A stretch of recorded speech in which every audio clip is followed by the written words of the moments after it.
चलिए एक बार फिर से आप सभी लोगों का स्वागत करते हैं न्यू चैप्टर के साथ। और कंटिन्यू करें आज हम एक नया चैप्टर, और आपको सीधे लेके चल रहे हैं। यहाँ पर ज़रा ध्यान दीजिएगा। आज हम यहाँ पर आईपीसी की बात करेंगे, चैप्टर 6 की, जो कि राज्य के विरुद्ध अपराधों के विषय में है। और यहाँ पर of offences against the state की बात करें, सेक्शन 121 से लेकर के 130 तक इसको डिफाइन किया गया।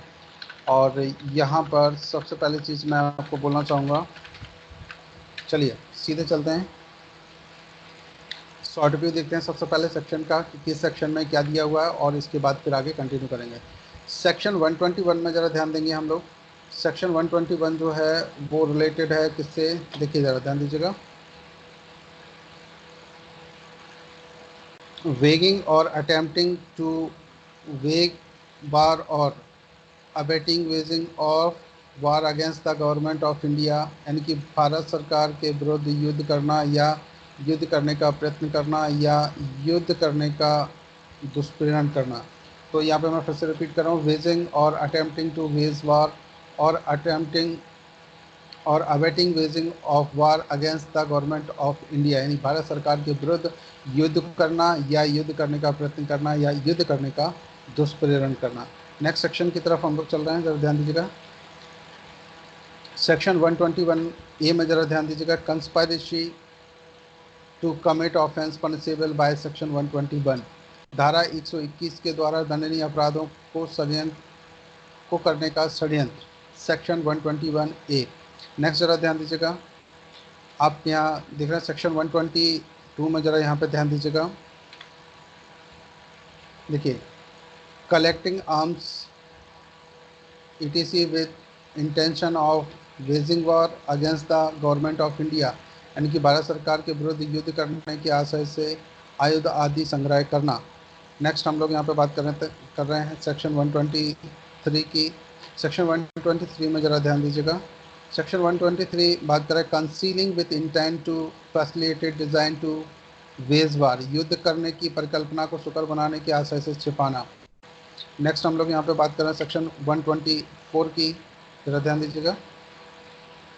एक सेकेंड गाइस,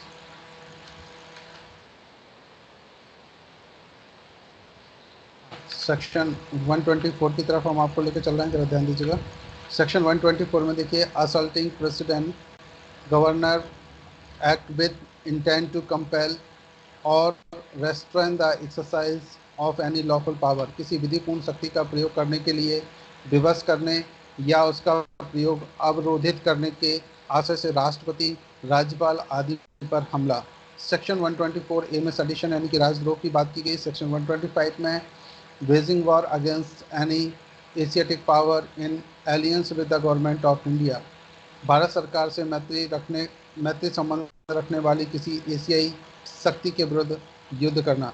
नेक्स्ट जरा ध्यान दीजिएगा, सेक्शन 126 में committing depredation on territories of power at peace with the government of India. फिर से रिपीट कर रहा हूँ, committing depredation on territories of power at peace with the government of India, Bharat सरकार के साथ शांति का संबंध रखने वाली शक्ति के राज्य क्षेत्र में लूटपाट करना।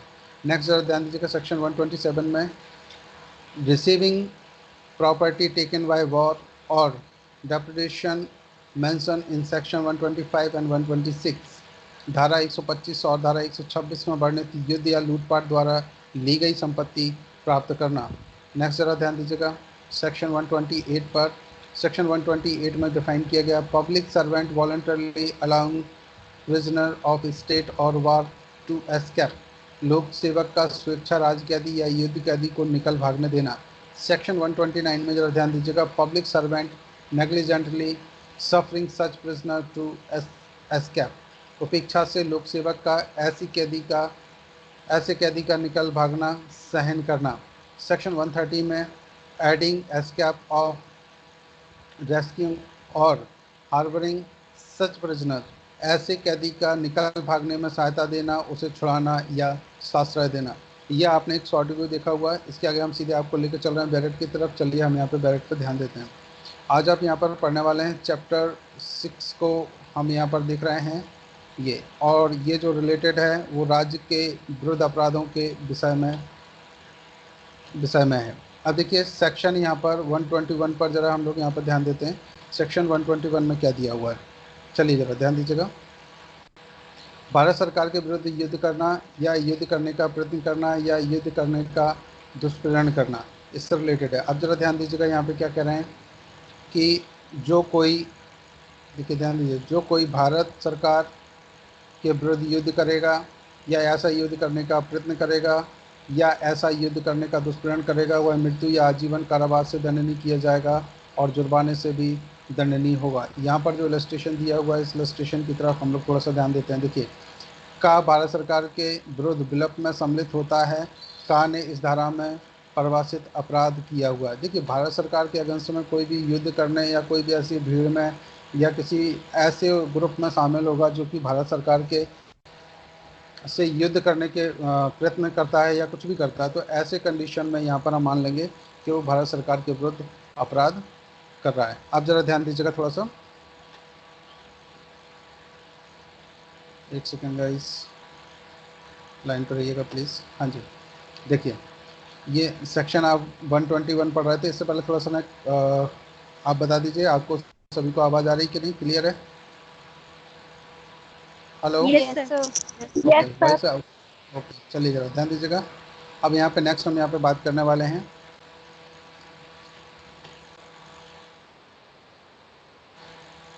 देखिए क्या कह रहा है, जो कोई किसके विरुद्ध करेगा, भारत सरकार के विरुद्ध। तो यहाँ पे ज़रा ध्यान दीजिए, एक मिनट,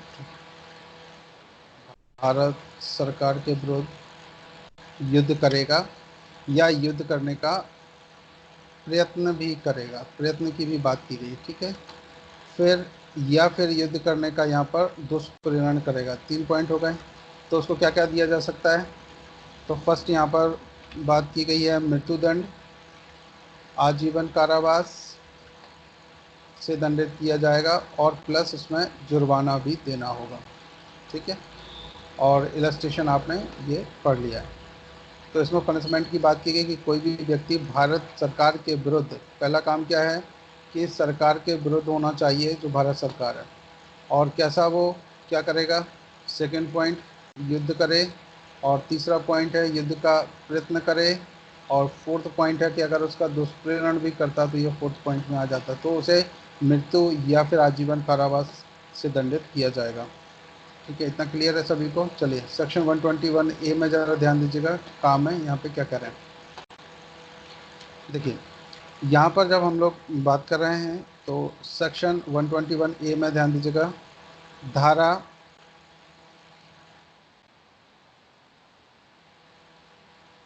121 द्वारा दंडनीय अपराधों को करने का षड्यंत्र। तो देखेंगे जो कोई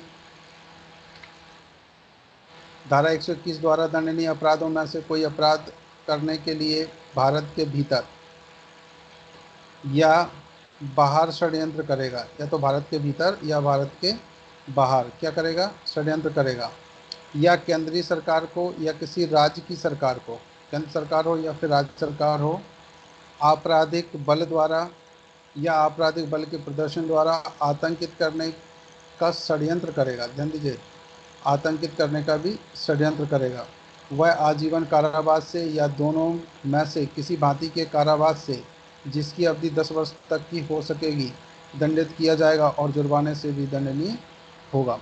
आप जरा यहाँ पर देखिए, थोड़ा सा ध्यान देंगे हम लोग कि क्या क्या बात कर रहे हैं ये, और इसका स्पष्टीकरण भी पढ़ लीजिए, फिर हम पूरा कंप्लीट करते हैं। स्पष्टीकरण आप ये देख रहे हैं, देखिए अब इस धारा के अधीन षड्यंत्र गठित होने के लिए आवश्यक नहीं है कि उसके अनुसरण में कोई कार्य या अवैध लोभ गठित हुआ हो। ये आवश्यक नहीं है षड्यंत्र में कि कोई उसने कार्य भी किया हो या कोई अवैध लोभ भी किया हो। अगर वो षड्यंत्र में सहमति देता, षड्यंत्र की डेफिनेशन हम पहले ऑलरेडी पढ़ चुके हैं, सेक्शन 120 जो ए आपने पढ़ा हुआ था वहाँ पर हम ऑलरेडी पढ़ चुके हैं। यदि कोई व्यक्ति वहाँ पर केवल सहमति देता है तो भी हम उसे मान लेंगे कि उसने आपराधिक षड्यंत्र में शामिल हो गया हो। अब यहाँ पर क्या बात कर रहे हैं कि कोई भी भारत सरकार के विरुद्ध अगर युद्ध करता है, युद्ध करने का दुष्प्रेरण करता है या षड्यंत्र करता है, तो फिर वो क्या कर रहा है, भारत सरकार के विरुद्ध अपराध कर रहा है, ऐसा माना जाता है। अब यहाँ पे जरा ध्यान दीजिएगा थोड़ा सा, हम यहाँ क्या पढ़ रहे हैं, सेक्शन 121 ए। अब सेक्शन 121 ए में जरा हम यहाँ पे थोड़ा सा ध्यान देंगे तो देखिए क्या कहेंगे कि धारा 121, देखिए जरा ध्यान दीजिए, धारा 121 द्वारा दंडनीय अपराधों को करने का षड्यंत्र, ये सेक्शन तो है कि जो धारा 121 में दिए गए थे उन्हीं अपराधों को करने का अगर कोई व्यक्ति षड्यंत्र करता है तो उसे कितना पनिशमेंट मिलेगा। अब देखिए यहाँ पे क्या बात करेंगे, जो कोई धारा 121 द्वारा दंडनीय अपराधों में से कोई अपराध करने के लिए कहाँ, भारत के या तो भीतर या फिर भारत के बाहर, दोनों की बात की गई, क्या करेगा, षड्यंत्र करेगा। और सरकार कौन सी इंक्लूड कर दी यहाँ पर, यहाँ सरकार को अगर आप देखेंगे तो केंद्रीय सरकार, ठीक है, और फिर आगे यहाँ पर राज्य सरकार को भी सम्मिलित कर लिया है। और इनके द्वारा कोई भी आपराधिक बल द्वारा या आपराधिक बल के प्रदर्शन द्वारा आतंकित करने का षड्यंत्र करेगा, उसको क्या क्या मिलेगा भाई, देखिए जरा, आजीवन कारावास से या फिर दोनों में से किसी भांति के कारावास से। दोनों में से किसी भांति का कारावास कैसा होता है कि जहाँ दोनों दोनों भांति के कारावास की बात की गई तो कठोर और सादा की बात होती है, तो दोनों में से कोई भी यहाँ पर पनिशमेंट की बात कर रहे हैं। और फिर नेक्स्ट यहाँ पर ज़रा ध्यान दीजिएगा, जिसकी अवधि 10 वर्ष तक की हो सकेगी, कितनी होगी, अवधि 10 वर्ष तक की, दंडित किया जाएगा और जुर्माने से भी दंडनीय होगा, तो प्लस इसमें जुर्माने को भी लगाया गया। तो सेक्शन आप 121 की बात कर रहे हैं, 121 ए की, यानी का की हम लोग बात कर रहे थे, इसमें षड्यंत्र की बात की गई है। और जो सेक्शन 121 है वहाँ पर युद्ध की बात की गई, जैसे कि यहाँ पर आप दिख रहे हैं, देखिए ज़रा ध्यान दीजिएगा। अगर हम यहाँ पर बात करते हैं भारत सरकार के विरुद्ध युद्ध करना या युद्ध करने का प्रयत्न करना या युद्ध करने का दुष्प्रेरण, तो तीन चीज़ें यहाँ पर दी गई हैं, देखिए कौन कौन सी। तो पहले तो युद्ध करने की बात की गई थी, कोई युद्ध करता है तो, और दूसरी बात की गई थी कि युद्ध करने का अगर कोई व्यक्ति यहाँ पर प्रयत्न भी करे तो, और या फिर युद्ध करने का यहाँ पर दुष्प्रेरण करे तो इसमें क्या है, मृत्यु और आजीवन कारावास की बात की गई, और फिर और प्लस जुर्माना, तो जो दोनों केसेस में यहाँ पर जुर्माने की बात की गई। तो अब ये क्या कह रहे हैं कि अगर इनको दुष्प्रेरण करने के लिए अगर कहीं से भी कोई व्यक्ति दुष्प्रेरित करता है, चाहे वो भारत के भीतर हो या भारत के बाहर हो, और सेक्शन 121 ए के अकॉर्डिंग इसको कितने 10 वर्ष तक का पनिशमेंट दिया जा सकता है, कारावास। और कारावास कैसा होगा, या तो दोनों भांति के, या तो सादा हो सकता है या कठोर भी हो सकता है। और दूसरी यहाँ पर बात की गई कि इसके साथ चाहे वो कठोर हो चाहे वो सादा हो, दोनों ही कंडीशन में प्लस जुर्माना जरूर लगाया जाएगा, जुर्माने की बात की गई। तो जो कि अभी हमने यहाँ पर सेक्शन में देखा। जैसे कि चलिए मैं आपको दिखाना चाहूँगा यहाँ पर, ये देखिए क्या कह रहे हैं, जिसकी अवधि कितनी हो सकेगी, 10 वर्ष तक की, ठीक, अवधि के लिए ये बात कर रहे हैं 10 वर्ष तक की, और जुर्माने से भी दंडनीय होगा। और कारावास दोनों में से किसी भी भांति का हो सकता है। यहाँ किसके लिए, केवल षड्यंत्र के लिए।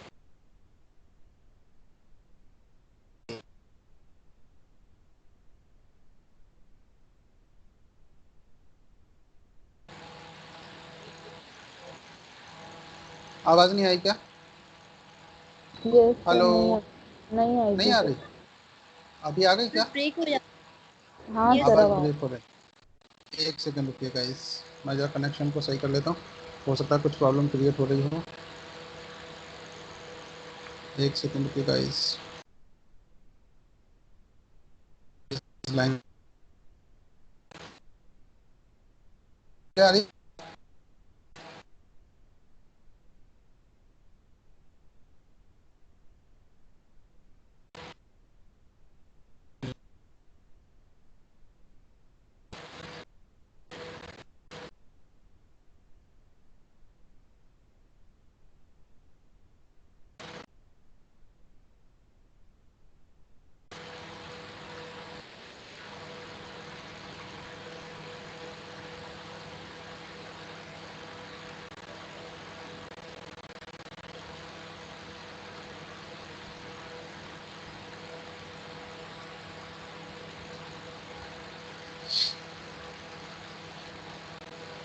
अब बाकी लोगों को आ रही है आवाज़, यस सर। अभी ठीक है चलिए यस। आगे हम इसको कंटिन्यू कर रहे हैं, जरा ध्यान दीजिए। चलो देखता हूँ छोटा करके, तो हो सकता है आप लोगों को भी आवाज़ क्लियर आ जाए। 1 मिनट का इस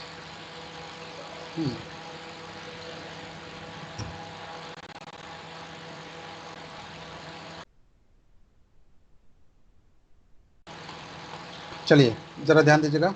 अभी आवाज़ क्लियर है ना सभी को?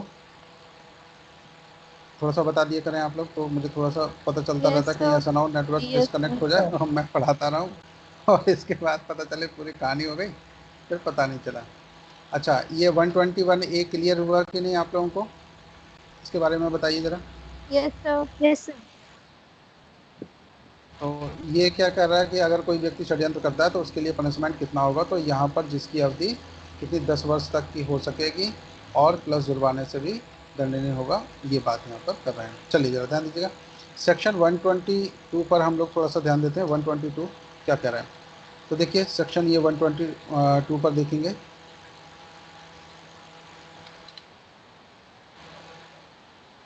भारत सरकार के विरुद्ध युद्ध करने के आशय से आयुध आदि संग्रह करना। यदि कोई व्यक्ति आयुध आदि कोई संग्रह करता है, आयुध का मतलब हो गया कोई भी ऐसे हथियार जिनसे युद्ध किया जा सकता हो, तो उनको हम यहाँ पर बोल देते हैं। ठीक है, आवाज़ क्लियर है गाइस सभी को?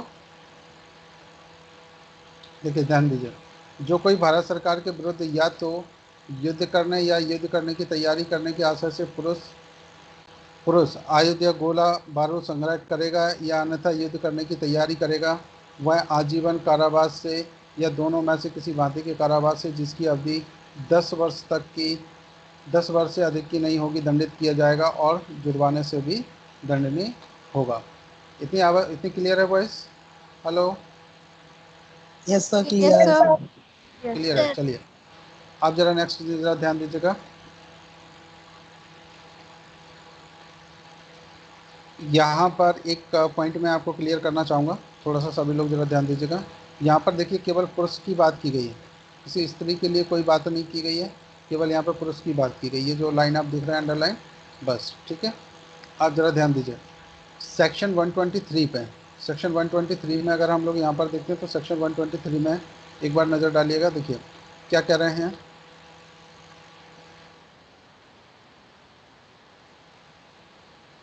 युद्ध करने की परिकल्पना को सुकर बनाने के आशय से छिपाना। मतलब जो युद्ध करने की परिकल्पना है वो फाइनल हो जाए और सफल हो जाए, और उसको बनाने के लिए अगर कोई व्यक्ति छुपाता है तो क्या होगा। देखिए जो कोई जो कोई भारत सरकार के विरुद्ध युद्ध करने की परिकल्पना या किसी अवैध लोग द्वारा इस आशय से इस प्रकार छिपाने के द्वारा ऐसी युद्ध करने की शुक्र बनाए, या यह संभव जानते हुए कि इस प्रकार छिपाने के द्वारा ऐसे युद्ध करने को शुक्र बनाएगा, छिपाएगा, वह दोनों में से किसी भांति के कारावास की, दोनों में से किसी भांति के कारावास की कितनी होगी, जिसकी अवधि, जरा ध्यान दीजिएगा, जिसकी अवधि 10 वर्ष तक की हो सकेगी, दंडित किया जाएगा और यहाँ पर क्या जुर्माने से भी दंडनीय होगा। तो देखिए भारत सरकार के विरुद्ध जितने भी अभी तक हमने सेक्शन पढ़े हैं, सेक्शन 121 से लेकर के 123 तक, तो सभी में एक बात कॉमन पाई गई कि जो पनिशमेंट मिलेगा उसके साथ साथ जुर्माना भी दिया जाएगा।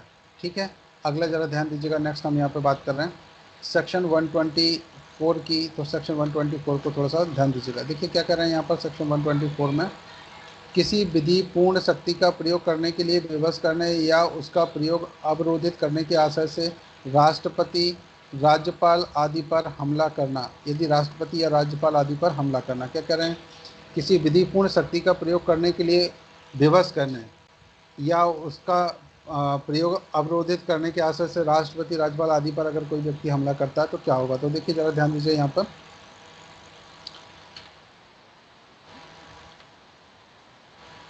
जो कोई भारत के राष्ट्रपति या किसी राज्य के राज्यपाल को ऐसे राष्ट्रपति या राज्यपाल की विधिपूर्ण शक्तियों में से किसी शक्ति का किसी प्रकार प्रयोग करने के लिए या प्रयोग करने से विरत रहने के लिए उत्प्रेरित करने या विवश करने के आशय से ऐसे राष्ट्रपति या राज्यपाल पर हमला करेगा, या उसका सदोष अवरोध करेगा या सदोष अवरोध करने का प्रयत्न करेगा, उसे आपराधिक बल द्वारा या आपराधिक बल के प्रदर्शन द्वारा आतंकित करेगा, ऐसे आतंकित करने का प्रयत्न करेगा, तो वह दोनों में से किसी भांति के कारावास से जिसकी अवधि 7 वर्ष तक की हो सकेगी। कितना पनिशमेंट दिया जाएगा?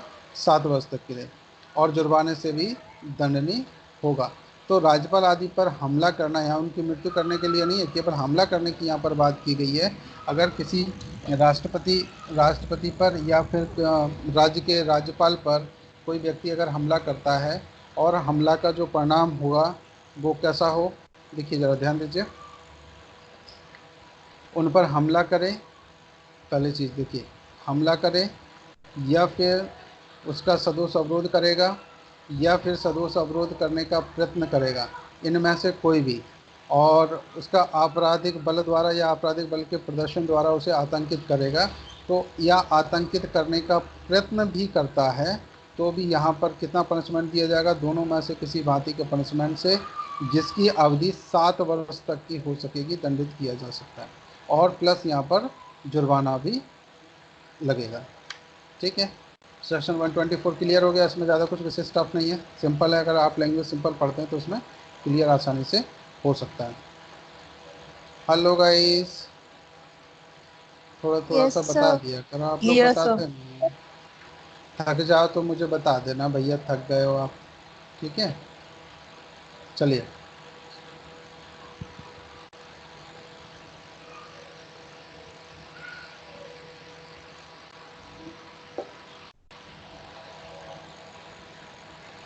हम यहाँ पर नेक्स्ट बात करने वाले हैं राजद्रोह की, इनकी सेडिशन क्या होता है उसके बारे में यहाँ पे डिस्कस करेंगे। सेक्शन 124A, देखिए ये जो सेक्शन आप देख रहे हैं ना, सेक्शन 124A में क्या दिया हुआ है इसके संबंधित हम लोग यहाँ पर डिस्कस करते हैं। तो देखिए ज़रा ध्यान दीजिए, जो कोई बोलेगा या लिखेगा शब्दों द्वारा या संकेतों द्वारा, ध्यान देना क्या कह रहे हैं कि जो कोई या तो बोले गए, लिखे गए शब्दों द्वारा या फिर संकेतों द्वारा, और अगली बात की गई दृश्यरूपण द्वारा, या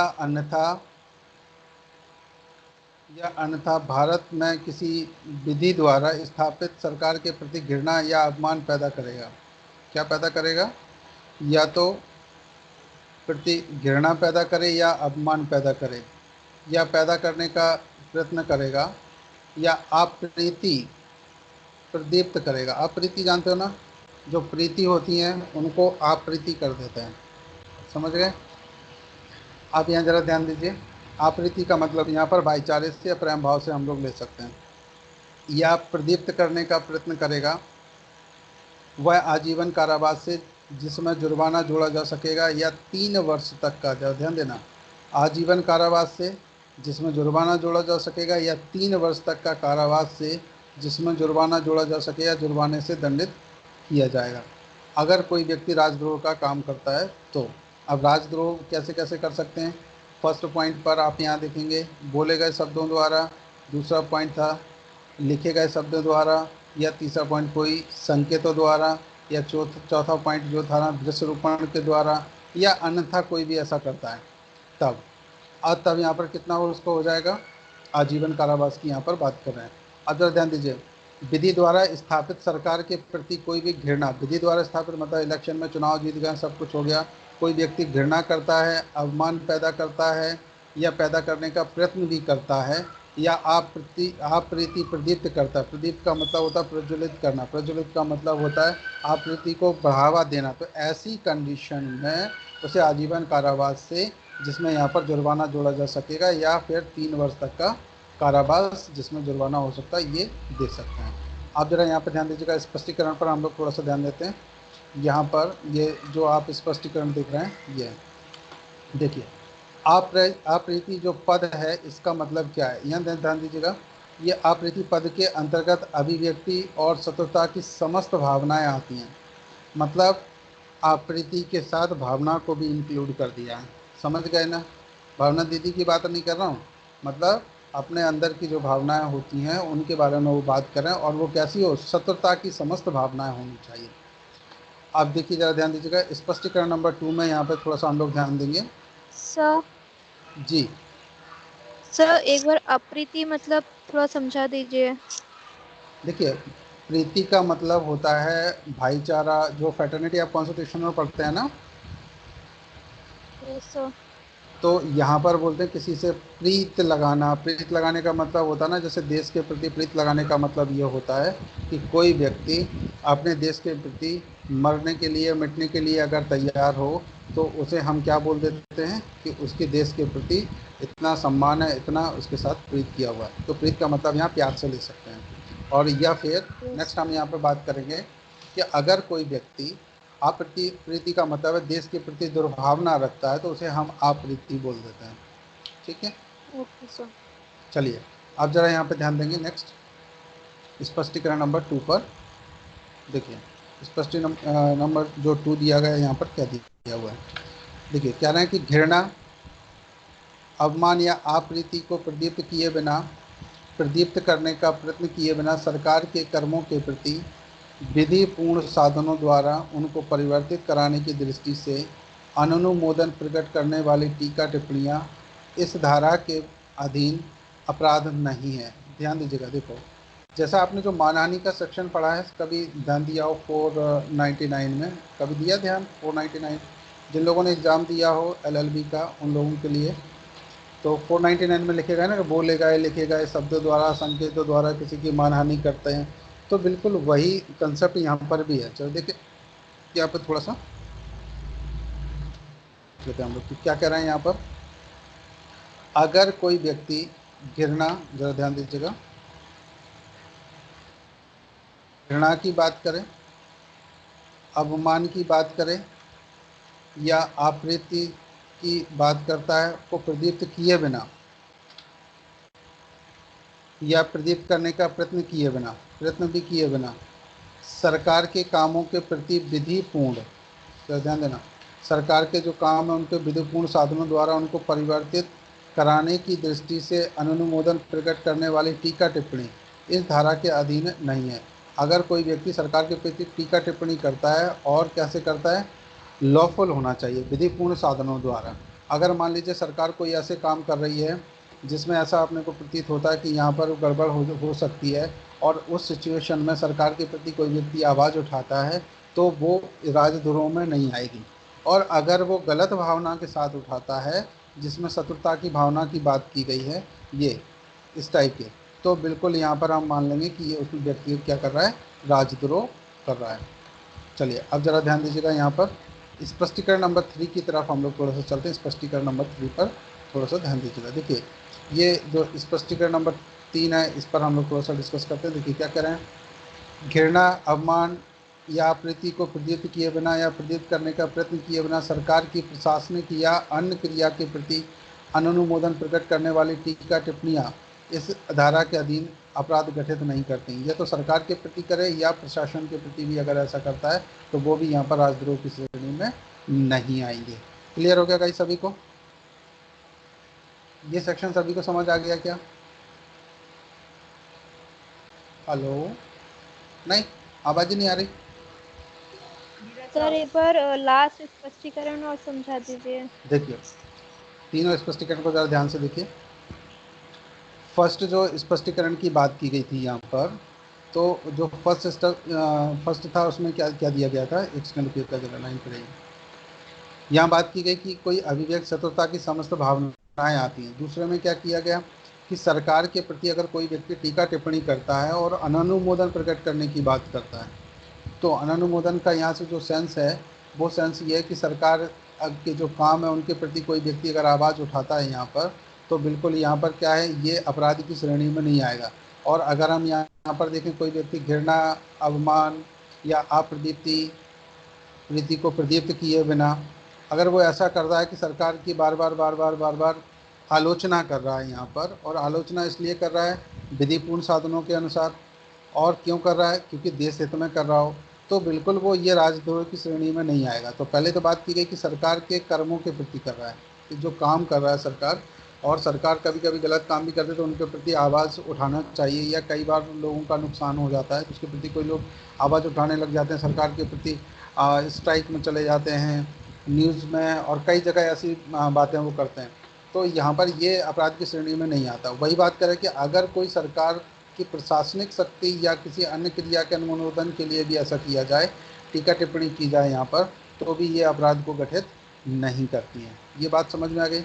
यहाँ जो फर्स्ट पॉइंट था Yes, ये sir. वाला, ये देखिए फर्स्ट स्पष्टीकरण तो सीधे सीधे की गई कि कोई भी व्यक्ति अगर शत्रुता की भावना करते हुए अगर ऐसा करता है तो अप्रीति का मतलब यहाँ पर समझाया गया है। यहाँ बताया गया कि इसकी अभिभक्ति और शत्रुता की समस्त भावनाएं, अगर देश के प्रति समस्त शत्रुता की भावनाएं कोई व्यक्ति रखता है तो वो अप्रीति उसको कहा जा सकता है। ठीक। दूसरा यहाँ पर बात की गई है सेकेंड नंबर पॉइंट में, स्पष्टीकरण जो सेकेंड है, यहाँ पर बात की गई कि सरकार के कामों के प्रति अगर कोई व्यक्ति आवाज़ उठाता है जो बिल्कुल विधिपूर्ण साधनों द्वारा और सही है, तो वो यहाँ पर राजद्रोह की श्रेणी में नहीं आएगा। क्योंकि यहाँ ऊपर वाले में उसमें कह दिया गया कि कोई बोल करके करता है, कोई लिख करके करता है, तो अगर ऐसे कोई शब्द कर रहा है तो ये उसकी श्रेणी में आ जाएगा, दृश्य रूपण द्वारा, संकेतों द्वारा। तो उन्हीं का स्पष्टीकरण दिया कि अगर कोई व्यक्ति सही कार्यों के प्रति या जो सरकार के ऐसे कार्य हैं जिनके प्रति आवाज़ उठानी चाहिए जिससे लोगों का नुकसान हो रहा है, तो बिल्कुल वो ऐसा कर सकता है। तो यहाँ पर ये अप्रीति के उसमें नहीं आएगा। अब जरा ध्यान दीजिएगा, यहाँ पर राजद्रोह की श्रेणी में नहीं आएगा। नेक्स्ट यही बात की गई प्रशासन क्या होता है। देखिए, एक तो सरकार हो गई, मुख्यमंत्री और प्रधानमंत्री, ये सब क्या सरकार हो गए। अब यहाँ पर जो प्रशासनिक अधिकारी होते हैं, कलेक्टर, डिप्टी कलेक्टर, ये सब होते हैं, तो कभी ये भी कोई ना कोई कार्य करते हैं सरकार का, और इनके द्वारा ही सरकार कोई कार्य करवाती है। अब सरकार जब इनके द्वारा कार्य करवाए और कोई भी ऐसा नुकसान होता है, तो उस सिचुएशन में आप ये मान के चलिए कि यहाँ पर भी लोग आवाज़ उठाएंगे अगर उनके साथ कुछ गलत होगा। तो अगर ये आवाज़ उठाते तो ये भी राजद्रोह की आवाज श्रेणी में ब्रेक हो रही है। नहीं आएगी। ठीक है, एक बार मैं देख रहा हूँ आवाज़ को। हेलो, सभी लोगों को, और सभी लोगों को आ रही क्या आवाज़? Yes sir. Yes, sir. Clear है अभी? ठीक है। देखिए, तो यहाँ पर राजद्रोह की बात वही की गई कि अगर जो सरकार के लोग हैं वो सरकार के प्रति भी अगर कोई कार्य करता है और वो सरकार अगर ऐसे कार्य करे, प्रशासनिक अधिकारी ऐसे कार्य करें कि लॉ को ना माने, कहीं पर भी इलीगल वर्कआउट करते हैं, कई जगह आपको ऐसे देखने के लिए मिलेंगे, तो उन सिचुएशन में भी अगर लोग आवाज़ उठाते तो वो राजद्रोह की श्रेणी में नहीं आता है। चलिए नेक्स्ट सेक्शन की तरफ हम लोग चलें, ज़रा ध्यान दीजिएगा। अगर आप लोग थक जाओ तो मुझे बता देना भाई, ठीक है? तो हम आगे कंटिन्यू करेंगे। सेक्शन 125 की तरफ थोड़ा सा चलें। बस ये छोटे छोटे से, ज़्यादा टफ नहीं है, 5-7 मिनट में कंप्लीट हो जाने चाहिए। चलिए सेक्शन 125 पर एक नज़र डालिएगा जल्दी से। ये देखिए सेक्शन 125 में आपके लिए लेकर के आऊँ। देखिए जरा ध्यान दीजिए। सरकार से मैत्री संबंध रखने वाली एशियाई शक्ति के विरुद्ध युद्ध न करना। कोई भी व्यक्ति जो एशिया की कोई भी शक्तियां हैं जो भारत सरकार से मैत्री संबंध रखती हैं, उनसे कोई भी व्यक्ति युद्ध की परिकल्पना नहीं करेगा, ना ही युद्ध उनसे करेगा। अब देखें यहाँ पर क्या कह रहे हैं, जो कोई, ध्यान दीजिए, जो कोई भारत सरकार से मैत्री या शांति का संबंध रखने वाली किसी एशियाई शक्ति की सरकार के विरुद्ध युद्ध करेगा या ऐसा युद्ध करने का प्रयत्न भी करेगा या ऐसा युद्ध करने के लिए दुष्प्रेरण करेगा, वह आजीवन कारावास से जिसमें जुर्माना जोड़ा जा सकेगा या दोनों में से किसी भांति के कारावास से जिसकी अवधि 7 वर्ष तक की हो सकेगी। कितनी होगी? 7 वर्ष तक की, जिसमें जुर्माना जोड़ा जा सकेगा या जुर्माने से भी दंडनीय किया जाएगा। अब जरा ध्यान दीजिएगा यहाँ पर क्या कह रहे हैं। देखो, भारत सरकार से मैत्री संबंध रखने वाला कोई भी देश हो, जैसे भारत का मान लीजिए अमेरिका से कोई भी दोस्ती है या किसी भी इससे कोई संबंध बना लिए हैं भारत सरकार ने, या जैसे नेपाल था, अभी नेपाल से अपने अच्छे संबंध थे, फिर अभी देखो चाइना से कुछ बिगड़ता हुआ समझ में आ रहा है, पाकिस्तान से तो अपने बिगड़े हुए रहते ही हैं, बाकी बहुत सारे ऐसे देश हैं जो अपने साथ चलकर मिल करके कार्य करते हैं। अगर ऐसे कोई भी संबंध बनाए गए हैं भारत सरकार से जो मित्रतापूर्ण रखते हैं, उनसे कोई भी व्यक्ति युद्ध करने की कंडीशन में आएगा। देखिए जरा यहाँ पर क्या कह रहे हैं, यहाँ पर देखो, एशियाई की कोई भी शक्ति है, सॉरी गाइस, क्या किया है ये, एक मिनट रुको। देखिए, एशिया की ऐसी कोई भी शक्ति है सरकार के विरुद्ध जो युद्ध करेगा या फिर युद्ध करने का। सर आवाज ब्रेक हो रही है, आवाज ही नहीं आ रही है। तो भी कितना होगा इसमें? आजीवन कारावास से हो सकता है और उसमें जुर्माना भी जोड़ा जा सकेगा। हेलो, आवाज़ क्लियर है क्या? नहीं और सर, ब्रेक हो दोनों में रही से है। किसी भांति के कारावास से। अच्छा ठीक है, चलिए तो फिर एक काम करते हैं, एक सेकंड रुकिएगा, इस लाइन पे रहिए प्लीज़। कनेक्शन डिस्कनेक्ट क्यों हो रहा है आज, क्या प्रॉब्लम है?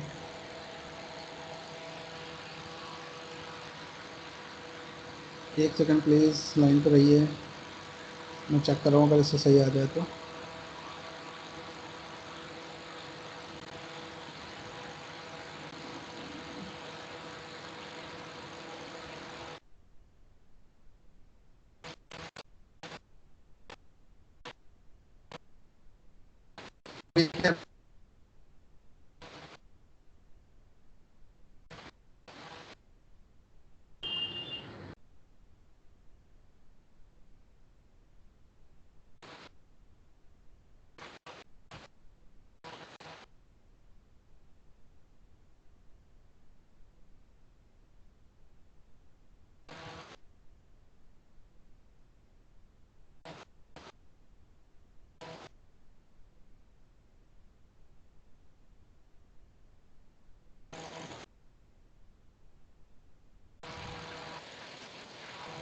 Hello yes hello, sir. अभी आप लोग सुन पा रहे हैं क्या मुझे? Yes sir. जी सर। देखिए यस सेक्शन सर। 1 कंटिन्यू करें, अभी थोड़ा सा बस 5 मिनट और लगेंगे इसमें, है ना। देखिए ठीक है। जो सेक्शन 125 है, इसमें केवल इतनी सी बात की गई कि अगर कोई भारत सरकार का मित्र है जो देश, उस देश के प्रति ना तो कोई युद्ध करेगा, ना ही प्रयत्न करेगा, ना ही कोई दुश्मन करेगा, अगर कोई ऐसा करता है तो उसे आजीवन कारावास से दिया जा सकता है, उसमें जुर्माना भी जोड़ा जा सकता है। नेक्स्ट यहाँ पर बात की गई है, अब चलते हैं हम लोग सेक्शन 126 की तरफ। तो सेक्शन 126 में ज़रा ध्यान दीजिएगा।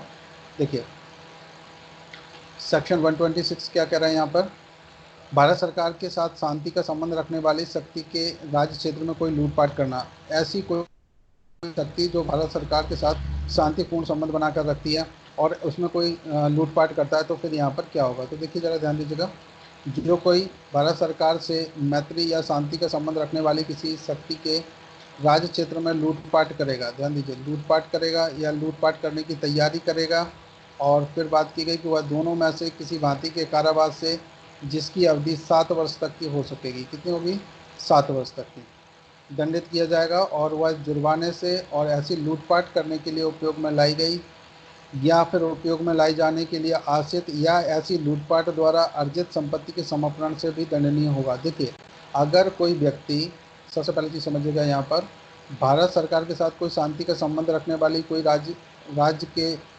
क्षेत्र में लूटपाट करना, ऐसी कोई भी देश जो भारत के साथ शांति संबंध बना करके रखता है, तो वहाँ पर कोई भी व्यक्ति लूटपाट नहीं करेगा, ना लूटपाट का कोई प्रयत्न करेगा। तो देखिए यहाँ पर बात की गई, ना कोई लूटपाट करेगा, ना लूटपाट की तैयारी करेगा। अगर कोई व्यक्ति ऐसा करता है तो वह दोनों में से किसी भांति के कारावास से जिसकी अवधि 7 वर्ष तक की हो सकेगी और जुर्माना भी लगाया जा सकता है।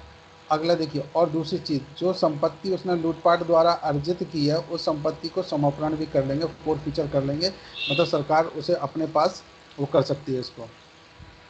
अब देखिए समर्पण का मतलब होता है कि संपत्ति को अपने अधिकृत कर लेना। अब सेक्शन 127 पर जरा थोड़ा सा ध्यान दीजिएगा।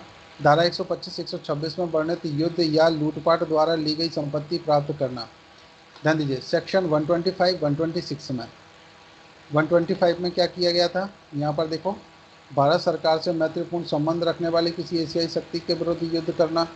अगर कोई देश है जो भारत सरकार से मित्रतापूर्ण संबंध रखता है, उससे कोई किसी ने युद्ध करके कोई संपत्ति प्राप्त कर ली है, तो या फिर 126 में क्या बात की गई यहाँ पर देखिए, भारत सरकार के साथ शांति का संबंध बनाए रखने वाली कोई भी देश है और उसमें किसी ने लूटपाट कर ली है, तो उसकी संपत्ति को समर्पण कर लिया जाएगा। अब यहाँ क्या कह रहे हैं सेक्शन 127 में, कि जो धारा 125 126 में वर्णित युद्ध या लूटपाट द्वारा ली गई कोई संपत्ति है उसको प्राप्त करना चाहता है, तो यहाँ पे क्या होगा, देखिए जरा ध्यान दीजिए, जो कोई किसी संपत्ति को यह जानते हुए प्राप्त करेगा कि वह धारा 125 126 में वर्णित अपराधों में से किसी के किए जाने में ली गई है, वह दोनों में से किसी भांति के कारावास से जिसकी अवधि 7 वर्ष तक की हो सकेगी दंडित किया जाएगा जुर्माने से, और इस प्रकार प्राप्त की गई संपत्ति के समर्पण से भी दंडनीय होगा। जैसे कि ऊपर संपत्ति का समर्पण होता है कि संपत्ति को फोरफीचर कर लेना, अपने पास उसे सरकार अपने अधीनस्थ और अधिग्रहण कर सकती है ऐसी संपत्ति को, और पनिशमेंट कितना दे सकते हैं, 7 वर्ष तक का, ठीक है, और जुर्माना भी। अब जरा ध्यान दीजिएगा, नेक्स्ट सेक्शन 128 की तरफ चलते हैं। बस छोटे छोटे से ये सेक्शन है, ज़्यादा टफ नहीं है, केवल सिंपल थोड़ा सा समझिएगा। 128 में लोक सेवक का स्वेच्छा राज्य कैदी या युद्ध कैदी को निकल भागने देना। कोई भी जो राज्य कैदी है या युद्ध का कोई कैदी है और कोई जो अपना लोक सेवक है वो उसे निकलने देता है, भागने देता है, तो क्या होगा। तो देखिए जरा क्या कह रहे हैं, जो कोई लोक सेवक होते हुए और किसी राज्य कैदी या युद्ध कैदी को अभिरक्षा में रखते हुए, अभिरक्षा में कैसे, जब उसके अधीनस्थ कोई व्यक्ति है जहाँ पर उसको बंदी बना कर रखा गया है और वो व्यक्ति उसकी सुरक्षा कर रहा है, तो उसको अभिरक्षा कहते हैं। अब जरा ध्यान दीजिएगा, स्वेच्छा ऐसे कैदी को किसी ऐसे स्थान से जिसमें ऐसा कैदी परिरुद्ध है, मतलब किसी में बंद करके रखा हुआ है, उसे निकल भागने देना, वह आजीवन कारावास से या दोनों में से किसी भांति के कारावास से जिसकी अवधि 10 वर्ष तक की हो सकेगी दंडित किया जाएगा और जुर्माने से भी दंडनीय होगा। देखिए अगर कोई व्यक्ति लोक सेवक है, जैसे मान लीजिए जेल का प्रहरी है और किसी जेल में वहाँ पर कोई कैदी बंद है जो कि कौन सा है, या तो युद्ध वाला कैदी है पकड़ा गया, या फिर राज्य कैदी है, उसने कोई ऐसा अपराध किया है जो भारत सरकार के विरुद्ध हो, तो ऐसे व्यक्ति को कोई निकलने देगा, भागने देगा, तो उसकी अवधि कितनी होगी, किसी भी भांति के कारावास से जिसकी अवधि 10 वर्ष तक की हो सकेगी दंडित किया जाएगा और जुर्माने से भी दंडनीय होगा। सेक्शन 129 पे जरा ध्यान दीजिएगा, उपेक्षा से लोक सेवक का ऐसे कैदी का निकल भागना सहन करना। अब कोई व्यक्ति उपेक्षा कर रहा, कैदी भागने वाला है और वो व्यक्ति उपेक्षा करता है उसे पकड़ने की, तो ऐसी सिचुएशन में क्या होगा। तो देखिए जरा ध्यान दीजिए, जो कोई लोक सेवक होते हुए और किसी राज कैदी या युद्ध कैदी को अभिरक्षा में रखते हुए उपेक्षा से ऐसे कैदी का किसी ऐसे परिरुद्ध स्थान से जिसमें ऐसा कैदी परिरुद्ध है, कहीं पर उसको बंदी बनाकर रखा गया है और वो उपेक्षा करता है जिसकी वजह से वह निकल भाग जाता है, तो वह कितने पनिशमेंट से, सादा कारावास से जिसकी अवधि 3 वर्ष तक की हो सकेगी दंडित किया जाएगा और जुर्माने से भी दंडनीय होगा। सेक्शन 130 में ज़रा ध्यान दीजिएगा, इतना क्लियर हो गया कि नहीं। Hello, yes sir. आप लोग बोल नहीं रहे, मुझे लग रहा था गया है ना।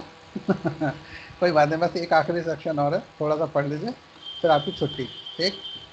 देखो जरा ध्यान दीजिए, सेक्शन 130 में ऐसे कैदी के निकल भागने में सहायता देना, उसे छुड़ाना या साश्रय देना। तो देखें जरा क्या कह रहे हैं, जो कोई जानते हुए किसी राज कैदी या युद्ध कैदी को विधिपूर्ण अभिरक्षा से निकल भागने में मदद या सहायता देगा, या फिर किसी ऐसे कैदी को छुड़ाएगा या छुड़ाने का प्रयत्न करेगा, या किसी ऐसे कैदी को जो विधिपूर्ण अभिरक्षा से निकल भागा है उसे साश्रय देगा। साश्रय का मतलब आश्रय देगा, खाना पीने की जो व्यवस्था करते हैं अपने घर में रहने देगा या कहीं पर भी रहने की व्यवस्था करेगा, या फिर छिपाएगा, या ऐसे कैदी के फिर से पकड़े जाने का प्रतिरोध करेगा या करने का प्रयत्न करेगा, वह आजीवन कारावास से या दोनों में से किसी भांति के कारावास से जिसकी अवधि 10 वर्ष तक की हो सकेगी दंडित किया जाएगा और जुर्माने से भी दंडनीय होगा। तो पनिशमेंट की कितनी बात की गई है, 10 वर्ष तक के, और यहाँ पर जुर्माने से भी।